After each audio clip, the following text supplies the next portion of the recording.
शांति।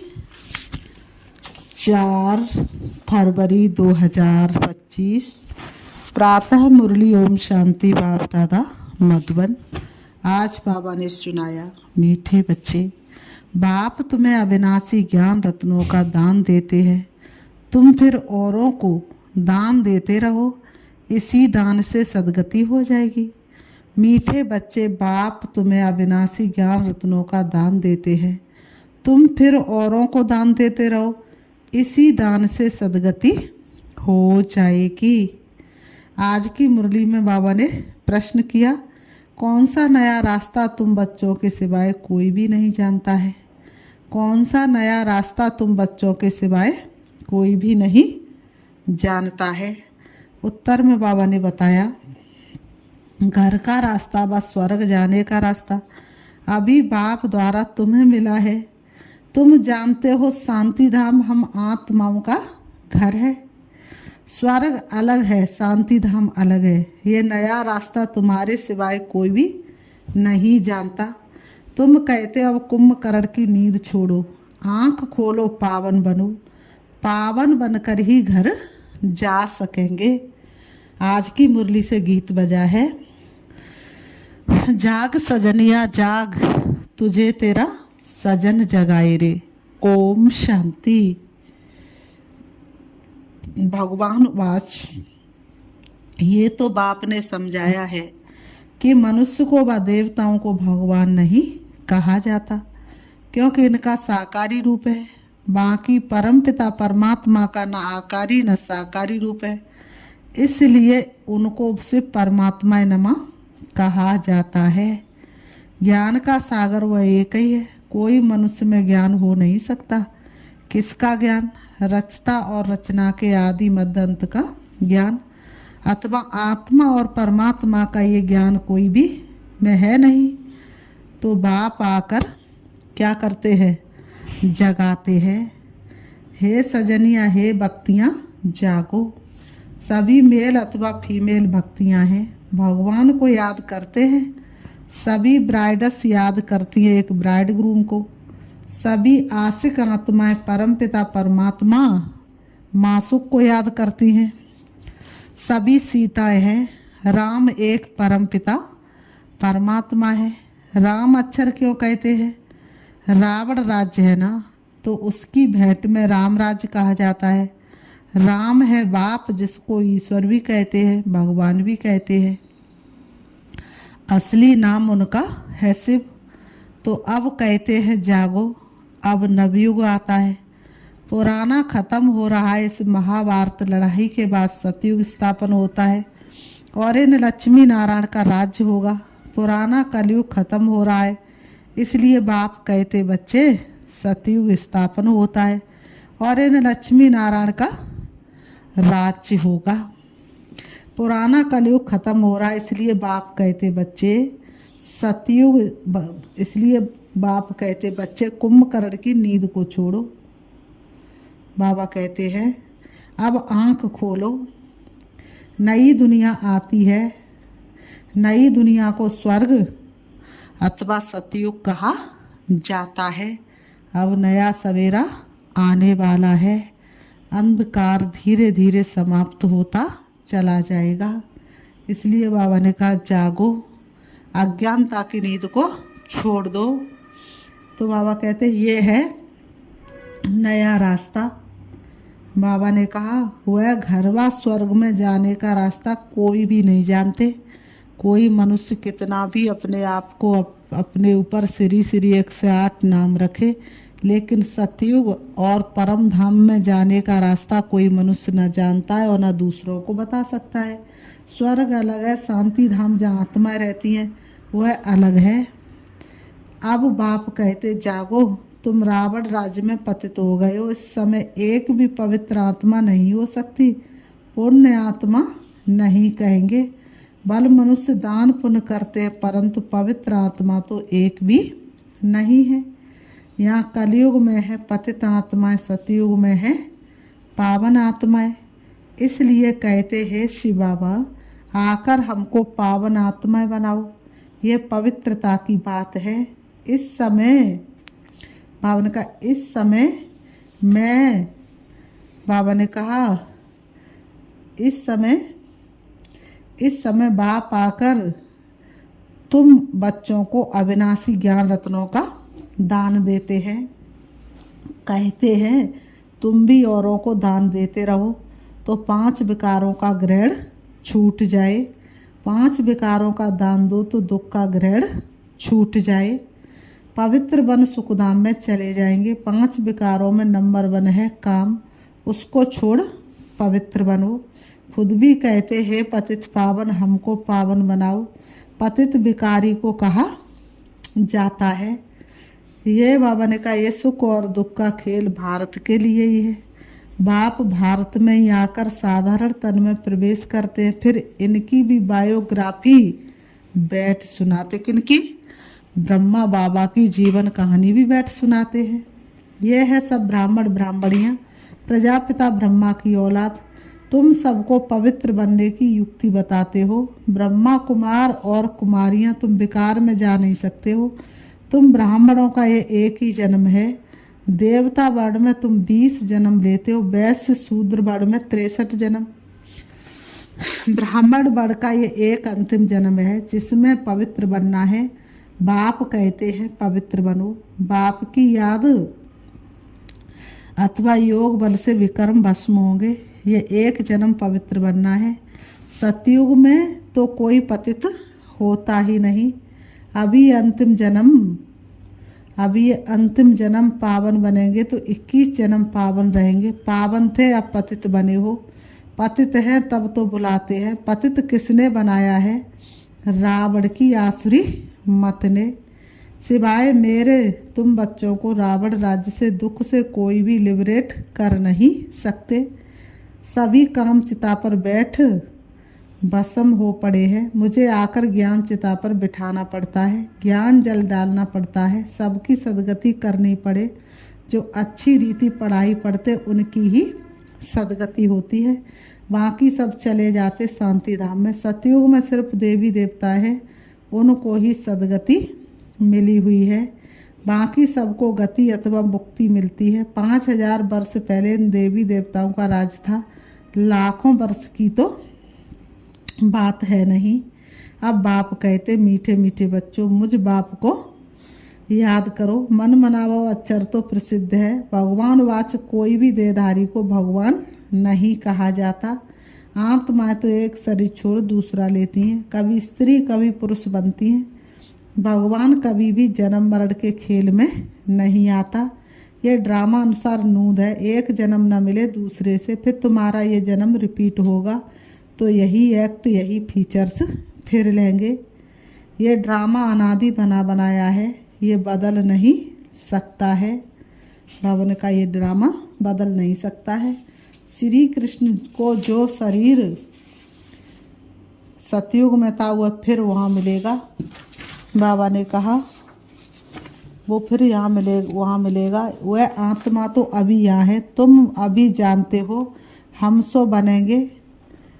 ये लक्ष्मी नारायण के फीचर से एक्यूरेट नहीं है, बनेंगे फिर भी वही। ये बातें नया कोई समझ ना सके। अच्छी रीति जब किसको समझाओ तब 84 का चक्र जानेंगे और समझेंगे बरोबर। हर एक जन्म में नाम रूप फीचर्स आदि अलग अलग होते हैं। अभी इनके अंतिम जन्म में 84 के फीचर्स ये है, इसलिए नारायण के फीचर्स करीब करीब ऐसे दिखाई है, नहीं तो मनुष्य समझ ना सके। बाबा ने कहा नहीं तो मनुष्य समझ ना सके। तुम बच्चे जानते हो मम्मा बाबा ही ये लक्ष्मी नारायण बनते हैं। यहाँ तो 5 तत्व पवित्र है नहीं, ये शरीर सब पतित है। सतयुग में शरीर भी पवित्र होते हैं। श्री कृष्ण को मोस्ट ब्यूटीफुल कहते हैं, नेचुरल ब्यूटी होती है। यहाँ विलायत में बल गोरे मनुष्य है, परंतु उनको देवता थोड़े ही कहेंगे, दैवी गुण तो नहीं है ना। तो बाप कितना अच्छी रीति बैठ समझाते हैं। यह है ऊंचे तो ऊंच पढ़ाई, जिससे तुम्हारी कितनी ऊंच कमाई होती है। अनगिनत हीरे जवाहर धन होता है। वहाँ तो हीरे जवाहरों के महल थे, अभी वह जिससे तुम्हारी कितनी ऊंच कमाई होती है। बाबा ने कहा अभी वह सब गुम हो गया है। तो तुम कितने धनवान बनते हो। अपरंपार कमाई है 21 जन्मों के लिए, इसमें बहुत मेहनत चाहिए। देही अभिमानी बनना है। बाबा कहते हैं, तो बाबा कहते हैं हम आत्मा हैं, ये पुराना शरीर छोड़ अब वापस घर जाएंगे। बाबा ने कहा बाप अभी लेने के लिए आए हैं। हम आत्मा ने 84 जन्म अब पूरे किए, अब फिर पावन बनना है। बाप को याद करना, नहीं तो कयामत का समय सजाएं खाकर वापस चले जाएंगे। हिसाब किताब तो सबको चुकतू करना ही है। भक्ति मार्ग में काशी कलवट खाते थे तो भी कोई मुक्ति को नहीं पाते। वह है भक्ति मार्ग और ये है ज्ञान मार्ग। इसमें जीव घात करने की दरकार नहीं रहती। वह है जीव घात, फिर भी भावना रहती है कि मुक्ति को पावे। इसलिए पापों का हिसाब किताब चुकतू हो फिर चालू होता है। अभी तो काशी कलवट का कोई मुश्किल सांस रखते हैं। बाबा ने कहा अभी तो काशी कलवट का कोई मुश्किल सांस रखते, बाकी मुक्ति व जीवन मुक्ति नहीं मिल सकती। बाप बगैर जीवन मुक्ति कोई दे नहीं सकते। आत्माएं आती रहती हैं, फिर वापस कैसे जाएंगे। बाप ही आकर सर्व की सदगति कर वापस चले ले जाएंगे। सतयुग में बहुत थोड़े मनुष्य रहते हैं, एक शरीर छोड़ दूसरा ले लेते हैं। जैसे सर्प का, बाबा ने कहा सतयुग में बहुत थोड़े मनुष्य रहते हैं। आत्मा तो कभी विनाश नहीं होती है, आत्मा अविनाशी है, शरीर विनाशी है। सतयुग में आयु बड़ी होती है, दुख की बात नहीं। एक शरीर छोड़ दूसरा ले लेते हैं। जैसे सर्प का मिसाल, उसको मरना नहीं कहा जाता, दुख की बात नहीं। समझते हैं अब टाइम पूरा हुआ है, इस शरीर को छोड़ दूसरा लेंगे। तुम बच्चों को इस शरीर से डिटैच होने का अभ्यास यहाँ ही डालना है। हम आत्माएं, अब हमको घर जाना है, फिर नई दुनिया में आएंगे, नई खाल लेंगे। ये अभ्यास डालो। तुम जानते हो आत्मा 84 शरीर लेती है। मनुष्यों ने फिर क्या कर दिया है, 84 लाख कह दिया है। बाप के लिए तो फिर अनगिनत ठिक्कर बित्तर में कह देते हैं। उसको कहा जाता धर्म की गिलानी। मनुष्य स्वच्छ बुद्धि से बिल्कुल तुच्छ बुद्धि बन जाते हैं। अब बाप तुमको स्वच्छ बुद्धि बनाते हैं। स्वच्छ बनते हो याद से। बाप कहते अब नवयुग आता है, उसकी निशानी ये महाभारत लड़ाई है। ये वही मूसलों वाली लड़ाई है जिसमें अनेक धर्म विनाश, एक धर्म की स्थापना हुई थी। तो जरूर भगवान होगा ना। बाबा ने कहा तो जरूर भगवान होगा, लड़ाई होगी तो भगवान भी होगा। श्री कृष्ण यहाँ कैसे आ सके। ज्ञान का सागर निराकार या श्री कृष्ण। श्री कृष्ण को ये ज्ञान ही नहीं होगा, ये ज्ञान ही गुम हो जाता है। तुम्हारे भी फिर भक्ति मार्ग में चित्र बनेंगे। तुम पूज्य ही पुजारी बनते हो। कला कम हो जाती है, आयु भी कम होती जाती है, क्योंकि भोगी बन जाते हैं। बाबा ने कहा क्योंकि अभी भोगी बन जाते हैं, वहाँ है योगी। ऐसे नहीं कि किसकी याद में योग लगाते हो, वहाँ है ही पवित्र। श्री कृष्ण को भी योगेश्वर कहते हैं। इस समय श्री कृष्ण की आत्मा बाप के साथ योग लगा रही है। श्री कृष्ण की आत्मा इस समय योगेश्वर है। सतयुग में योगेश्वर नहीं कहेंगे, वहाँ तो प्रंश बनती है। तो तुम्हारी पिछाड़ी में ऐसी अवस्था रहनी चाहिए जो सिवाय बाप के और कोई शरीर की याद ना रहे। शरीर से और पुरानी दुनिया से ममत्व मिट जाए। सन्यासी रहते तो पुरानी दुनिया में, परंतु घरवार से ममत्व मिटा देते हैं। ब्रह्म को ईश्वर समझ उनसे योग लगाते हैं। बाबा ने कहा अपने को ब्रह्म ज्ञानी तत्वज्ञानी कहते हैं। भगवान को तो वही अर्थात रीति जानते नहीं, तो खुद को क्या कहते, ब्रह्म ज्ञानी तत्वज्ञानी कहते हैं। समझते हम ब्रह्म में लीन हो जाएंगे, लेकिन ब्रह्म में तो कोई लीन हो नहीं सकता, कितनी भी कोशिश करे। बाबा ने कहा आत्मा को तो फिर भी पाठ बजाने सृष्टि रंगमंच पर आना ही पड़े। बाप कहते ये सब रोंग है, राइट तो मैं ही हूँ, मुझे त्रुट कहा जाता है। तो बाप समझाते हैं, शिव बाबा समझाते हैं। याद की यात्रा बड़ी कैसी चाहिए, पक्की चाहिए। ज्ञान तो बड़ा सहज है। देही अभिमानी बनने में ही मेहनत है। बाप कहते किसकी भी दे याद ना आए, ये है भूतों की याद भूत पूजा। किसी की दे याद आई तो ये है भूतों की याद भूत पूजा। मैं तो अशरीरी हूँ, तुमको याद करना मुझे। इन आँखों से देखते हुए बुद्धि से बाप को याद करो। इन आँखों से सब कुछ दिखाई दे, लेकिन बुद्धि से फिर भी बाप को याद करो। कोई भी देहधारी मनुष्य को याद नहीं करना है। बाप के डायरेक्शन पर चलो तो धर्मराज की सजाओं से छूट जाएंगे। पावन बनेंगे तो सजाएं खत्म हो जाएंगी। बड़ी भारी मंजिल है, प्रजा बनना तो बहुत सहज है। उसमें भी साहूकार प्रजा, गरीब प्रजा कौन कौन बन सकते हैं, सब समझाते हैं। पिछाड़ी में तुम्हारे बुद्धि का योग रहना चाहिए, बाप और घर से। जैसे एक्टर्स का नाटक में पार्ट पूरा होता है तो बुद्धि घर में चली जाती है। ये है बेहद की बात, वह होती है हद की आमदनी। ये है बेहद की आमदनी। अच्छे एक्टर्स की आमदनी भी बहुत होती है ना। तो बाप कहते ग्रस्त व्यवहार में रहते बुद्धि योग वहाँ लगाना है। वह आशिक मासिक होते एक दो के, यहाँ तो सब आशिक है एक मासुक के, उनको ही सब याद करते हैं। वंडरफुल मुसाफिर है ना। इस समय आए हैं सब दुखों से छुड़ाकर सदगति में ले जाने के लिए। उनको कहा जाता सच्चा सच्चा मासुक।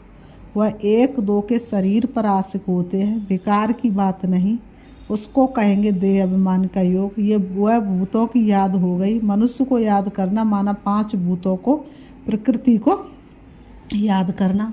बाप कहते प्रकृति को भूल मुझे याद करो। मेहनत है ना, और फिर दैवी गुण भी चाहिए। कोई से बदला लेना ये भी आसुरी गुण है। सतयुग में होता ही है एक धर्म, बदले की बात ही नहीं। वह है ही अद्वैत देवता धर्म, जो शिव बाबा बेगर कोई स्थापन कर न सके। सूक्ष्म वतनवासी देवताओं को कहेंगे फरिश्ते। इस समय तुम हो ब्राह्मण, फिर फरिश्ता बनेंगे, फिर वापस जाएंगे घर, फिर नई दुनिया में आकर दैवी गुण वाले मनुष्य अतः देवता बनेंगे। अभी शूद्र से ब्राह्मण बनते हो। प्रजापिता ब्रह्मा का बच्चा ना बने तो वर्षा कैसे लेंगे। ये प्रजापिता ब्रह्मा और मम्मा वह फिर लक्ष्मी नारायण बनते हैं। अब देखो तुमको जैनी लोग कहते हैं हमारा जैन धर्म सबसे पुराना है। अब वास्तव में महावीर तो आदि देव ब्रह्मा को ही कहते हैं, है ब्रह्मा ही, परंतु कोई जैन मुनि आया तो उसने महावीर नाम रख दिया। अभी तुम सब महावीर हो ना, माया पर जीत पा रहे हो, तुम सब बहादुर बनते हो। सच्चे सच्चे महावीर महावीरनिया तुम हो। तुम्हारा नाम है शिव शक्ति, शेर पर सवारी है और महारथियों की हाथी पर।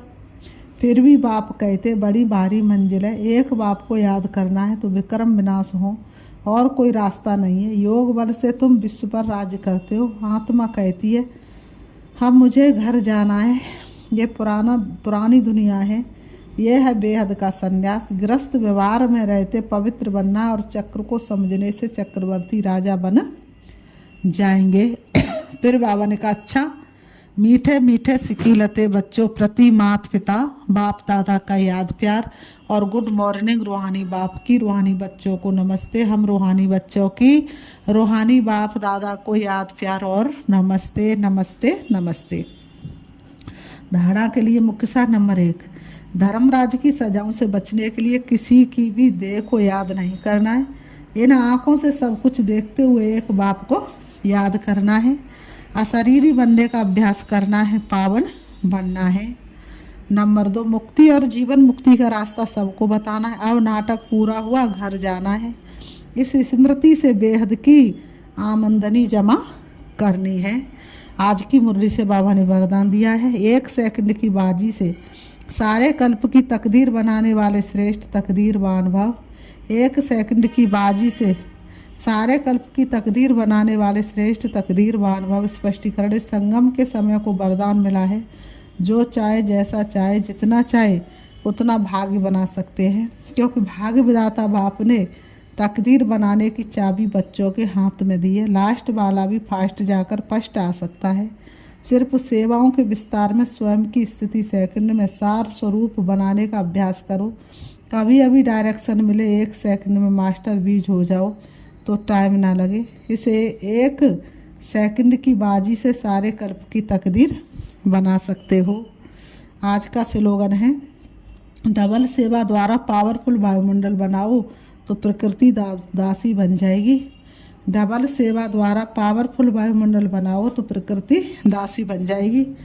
अव्यक्त इशारे, एकांत प्रिय बनो, एकता और एकाग्रता को अपनाओ। एकांत प्रिय बनो, एकता और एकाग्रता को अपनाओ।